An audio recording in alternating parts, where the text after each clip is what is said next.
response that generally is being given, say a bad mind, people are bad mind, they bust them. Really, that's not sufficient, and we need to push past that.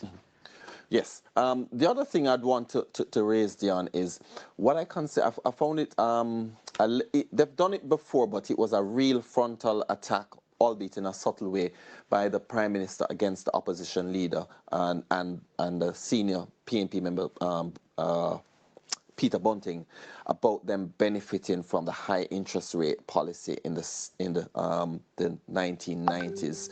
And, of course, that's part of the challenge that the government then experienced, which led to FinSec and the collapse of sections of the financial sector.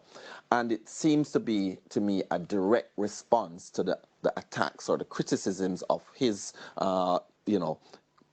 challenges that he's having with his statutory declarations and the investigations for illicit enrichment, etc., etc.